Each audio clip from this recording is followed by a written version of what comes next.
Welcome, everyone, to the Real Whovians Cast, episode 362, the non-spoiler episode. I am your host, Matrix Lord 212, and I'm with Danette. What's up, Danette? Hello. What's up, Daniel? Hey, guys. What's up, the not banned Matt Edwards? One more show before we enter the point of no return. That's right. Be warned. Mike D, what's up? Good evening. Vil. All hail Yog Sothoth. All right, so for those of you who are worried about being spoiled, come on down, because we're not going to spoil anything. Come on in. Stop watching me and come in the podcast so we can talk about, is the Doctor a good man? And we're going to go from the point of view of the people he saved and the anger that they have for him erasing his existence from their databanks, the godlike complex. So that's what this is going to be about, all right? It's going to be an interesting podcast. So I see you all out there watching me. Hi! I'm not spoiling anything, but come on down. If not, then listen to me for a long time because I'm going to be talking all night. So anyway, I want to take the one thing, like Matt Smith's Doctor, okay? He started playing it up with the arrogance of, I have this time machine, I'm going to kidnap and I'm going to punish these people, so I'm going to take them out of time and put them in a different time period to show them the error of their ways, and when I need them, I'm going to call upon them again. And that was A Good Man Goes to War, where he punished Strax, he punished Jenny, Vastra, he punished just about all these people, and then he calls them back for help in his quest. Now, to anybody who is not knowing the Doctor, that could be an act of him being a real jerk. Him playing with his power, abusing his power, basically controlling their whole life at the snap of his fingers. He may be considered evil for doing that. Would he, Mike D, or no? Well, there could certainly be an argument made, I guess, like in either camp with things, which is why, to me, that's a gray area, not a black and white area. Right. And to the Daleks and Davros, they could be, well, you know, the Time Lords asked your fourth incarnation to prevent us from being born, to prevent our natural flow of time, our natural course, to alter the future by basically eliminating us out of the picture. And he interfered, but he didn't really want to alter time. But it was the Time Lord arrogance that they are the Time Lords. They can play around with time. They are above everybody else, so they make the rules. They are the ones that set the rules for the whole entire universe. They are the ones. And if someone gets in their way, they prevent them. So with Davros having this knowledge that they attempted to do that, so did the Daleks. And here they see the Doctor and the Time Lords as a bunch of evil like they have to really, you know what? They keep interfering with us. We're gonna go to war with them at some point in time. Absolutely. Okay? The Doctor gets caught in the middle, okay, he's seen in a negative light, but you could honestly make the argument that if the Time Lords never had the Fourth Doctor interfere in that one adventure, maybe the Time War would have been prevented. What do you think about that one? Well, I mean... Anybody? Me, if I could have the floor for a minute. I think that's a very good point. You know, it all depends on who the person is that's looking at the Doctor. But, you know, I think it was that fortune teller or that psychic in the episode Hyde that said, you know, beware of this guy because although he's your friend on the surface, he's also got a sliver of ice in his heart. Now, what does that mean? Does it mean loneliness? Does it mean sadness? Does it mean that he's not easy to get along with? Or does it mean that he's got a little bit of a dark side in him? Now, if we look at the end of time, Davros did say that he names the Doctor the Destroyer of Worlds. Well, no, not at the time. It was Journey's End. Journey's End. Yeah, Journey's End, my bad. But he does say that. But you have to think again, it was Davros who said that, so is he skewing that? Or just jumping to conclusions? But, I think it's entirely possible that, this Doctor is a person that, especially at this point in his character, has been through amazingly grievous times in his life. He has lost people. He has seen people die. And when you live for that long, it sort of starts weighing on the mind, So maybe there is a part of him that's slowly turning to a more negative, evil way of looking at things. But that's not necessarily, if I may cut in real quick, that's not necessarily evil or bad. That's just being cynical and world weary, I would say. Well, yeah, but every assume that path were to keep on growing. I mean, how much longer would it take for him to cross that road? And the Valyard is supposed Who's to to say that he didn't cross that road already? Well, who's to say that road would be crossed anyways? I mean, I'm a cynical guy. I mean, I would never cross over and, be out destroying worlds and all that kind of stuff. But I mean, it's just being world weary. It's a way of looking at the question. I mean, if we're gonna say is the Doctor evil or nice, well, obviously he's a mixture of both, I think. Well, no. It's just looking at it in a different perspective. This is what this podcast is. We know the Doctor's good, but it's just looking at it in the perspective of the villains. Well, even the villains aren't.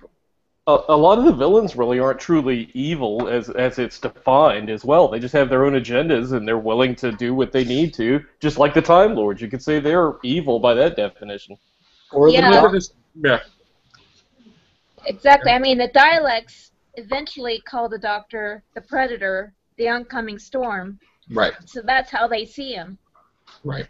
Rassilon did not look like a very warm and fuzzy sort of guy. He looked a bit like a villain of, a very villainous sort of guy, and this is the guy that had a lot to do with the origination of the Time Lords as a race, and that, I mean, this is like their big guy that they look up to, so...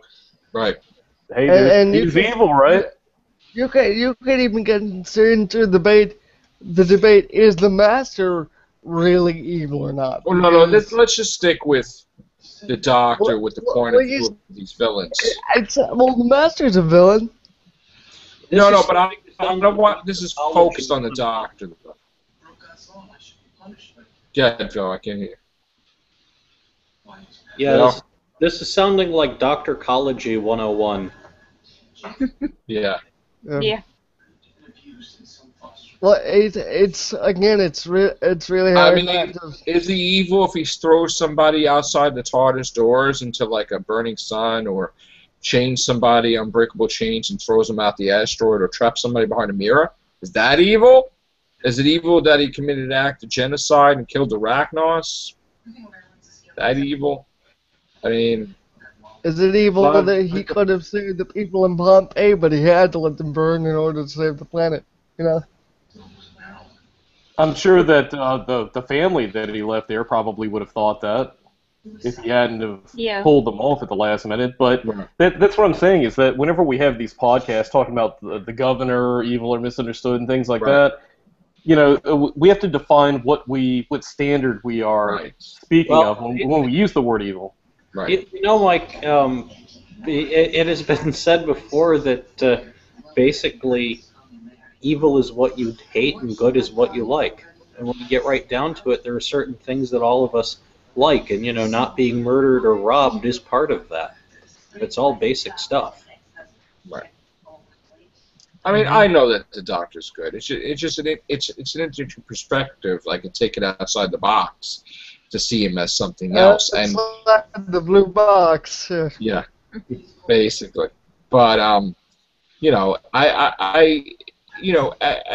no matter if the Doctor's the 12th incarnation or the 50th, to me, I don't think he'll ever become the Valuard, and that's not really the Doctor. That's an extension or something. But I always see him as. I think some incarnations will be closer to that than others, obviously.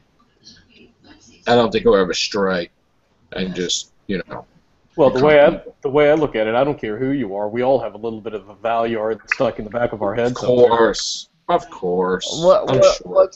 that? Yeah, but as far as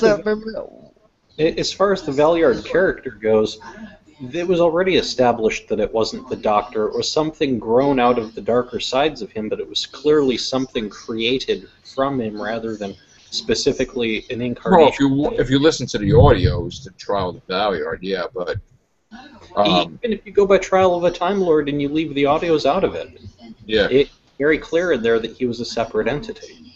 Right. Yeah, but the question is, what brings that out of him, though? That's well, there's a lot of things that he's seen. There's a lot of things that were done before he left Gallifrey that we don't know about. There's the secret of his name. That's the main thing that will never be revealed, unless the show is totally done. His name is Paul Rubens. His name is Rubens. His full name is Paul Rubens. That's what do you have to say? What do you have to say, Daniel? On the question of whether the Doctor's a good man, you have to look at different perspectives and in like different times of the Doctor's life, because you could say in the 10th Doctor's life, towards the Waters of Mars, where he kind of became quite arrogant, where he was like Time Lord victorious. So you could say around then he became a bit less good, that he was quite selfish and arrogant, and kind of the Doctor was thinking of himself above everybody. Well, Davros does say the fury of the Time Lord, his But race he also, has for some reason, the Doctor tried to save Davros in the Time War, which was never really explained why. Because David Tennant, the 10th Doctor, had said, I tried to save you. And it was like, why would you want to save him? Like, if he's the most evilest, because the Time Lords are more evil? That was an interesting thing. Davros was a man of science, correct? Yeah. Yeah. Yeah. So he just became a bit of more of like, I guess for lack of a better comparison, more of like a Hitler sort of type, right? Right. Okay. Yeah. Well, see, even when one could argue, and I'm gonna go there. Let's just jump in the deep end here. I would not say that Hitler was not a bad person. I definitely would, but I would also say that a lot of what we would define as evil comes from people thinking that they're actually bringing about the greater good of things, right. Which it goes to context and reasoning, like why someone is doing something. Is it for reasons, or does it just happen to shake out as being an evil sort of where things end up shaking out to, rather than the fact that they originated with the best of intent? I'm sorry, is my camera shaking to anybody else? My square seems to be shaking. You're okay. And I don't know why. You're okay, dude. Because it's just a YouTube thing shakes on the side. I don't know why. You're not shaking. It's just YouTube does that. I don't know why. Or Google, whatever. Okay, but yeah, I agree. Davros' motivation was actually, I don't know if he was actually motivated to do the Common Good. Perhaps it started out that way, but he does say, the kind of power I will have by unleashing this virus that you speak of will set me up above the gods, Well, yeah, So, if we're discussing like good and evil, I guess, as terms in this, without having really defined what we believe good or evil is, like technically, is what we're defining as each of those terms. Some of the worst things that have happened in the history of our world have happened as a result of religion. Let's just say, like the Inquisition and the Crusades and those were done for what people purported or believed to be the greater good, but Right. they had a vile, evil, if you will, reasoning behind, or I should say, a end result of what occurred for the road to hell is paved with good intent sort of thing. Mm-hmm. Right. Gotcha. What do you have to say, Dennett? I mean, I agree. I mean, even when the doctor was talking to Harriet Jones, and then he got, mad when she ordered them to blow up the ship, she was like, Doctor, you're not here all the time. We've got to, protect ourselves too. But he still, he just didn't see, because he was looking at it with, I guess, a narrow view. Yeah. Saying, you're not here. We have to have some way of dealing with this while you're not here. But he couldn't see that. But he laid into her, and he basically did a master. And even toward the end, but toward the end, she said, if I had to do it all over again, I would do the same thing. Right. Right. Well, it's kind of like Who Watches the Watchers. The doctor puts himself like the plebeians there, and he sees like his job's to take care of Earth, and it's his special planet that he looks after all of his little Earth friends and stuff like that. But who's over the doctor watching the doctor? Exactly. The companion, obviously. Right. Well, we see where that got Adric. And this is exactly why the Time Lord put in, because the Doctor needs a balancing factor on the show, and just having, I don't mean put them in all of the time, just having their specter over his shoulder is a really good thing. Right. Wait.